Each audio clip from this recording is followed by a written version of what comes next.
نماز کے لیے اٹھتے بھی ہو اور پھر سو جاتے ہو؟ میں نہیں اٹھ سکتا۔ والد صاحب تہجد پڑھنے کے بعد جب اذان فجر ہو جاتی ہے تو تمام گھر والوں کو نماز کے لیے بیدار کر دیتے ہیں، لیکن تم نے حیرت سے کیوں پوچھا؟ مجھے حیرت اس بات پر ہے کہ ہمارے گھر میں سورج طلوع ہونے سے پہلے کوئی بھی نہیں اٹھتا۔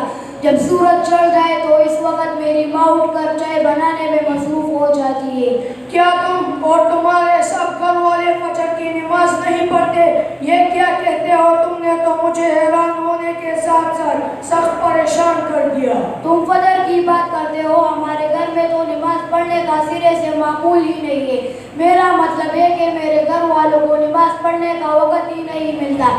سب کام کرنے والے مصروف ہوتے ہیں۔ عشاء کو تھکاوٹ کی وجہ سے سو کر صبح دیر سے اٹھنا ہمارے روزمرہ کا معمول ہے۔ واہ بھائی واہ، یہ تو تمہارے گھر والے سب کے سب اجتماعی گناہ کے مرتکب ہیں اور یہ بہت بڑا ظلم کر رہے ہیں۔ کیا مطلب ہے تمہارا؟ نماز تو بہت سارے لوگ نہیں پڑھتے، خواہ تم میرے گھر والوں پر الزام لگا رہے ہو۔ کاش تمہیں نماز کی اہمیت کا پتہ ہوتا تو تم اس طرح جواب کبھی بھی نہ دیتے۔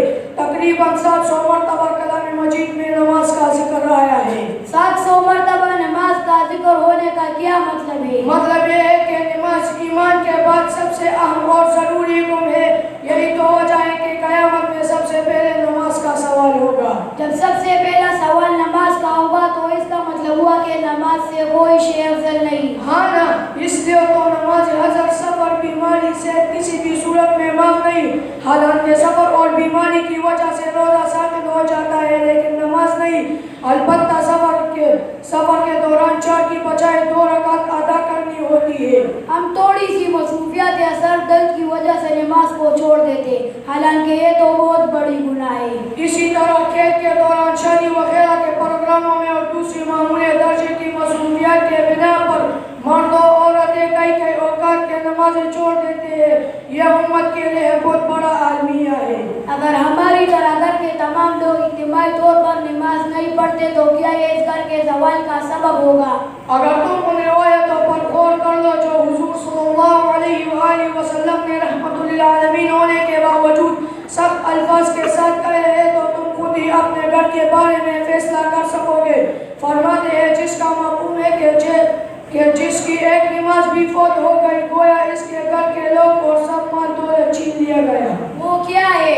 وہ تو بہت زیادہ ہے، لیکن ایک کا مفہوم ہے کہ جو شخص اذان کی آواز سنے اور نماز کو نہ جائے اس کے کان نکلے ہوئے سیسا سے بھر دیے جائے، یہ بہتر ہے۔ اللہ معاف کرے، اللہ معاف کرے۔ العیاذ باللہ، آج کے بعد نہ نماز قضا ہوگی اور نہ چھوٹے گی انشاءاللہ۔ اچھا یہ بتا کہ تمام مسلمانوں کو نماز پر لائے جائے، اس کا کیا طریقہ کار ہوگا؟ اس کے لیے عالمگیر مہم چلانے کی ضرورت ہے تاکہ تمام مسلمان اس اہم فریضہ کی طرف قدر اور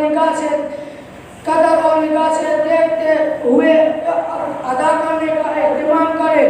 آج کل تبلیغی جماعت والے نماز عام کے لیے زبردست محنت کر رہے ہیں، تاہم یہ کافی نہیں بلکہ ابھی بہت محنت باقی ہے۔ بہت بہت شکریہ۔ انشاءاللہ میں خود بھی پنجگانہ نماز باجماعت ادا کرنے کا اہتمام کروں گا اور دوسروں کو بھی المقصود نماز پر لانے کی کوشش کروں گا۔ پیارے بھائی، السلام علیکم ورحمۃ اللہ وبرکاتہ۔ وعلیکم السلام ورحمۃ اللہ۔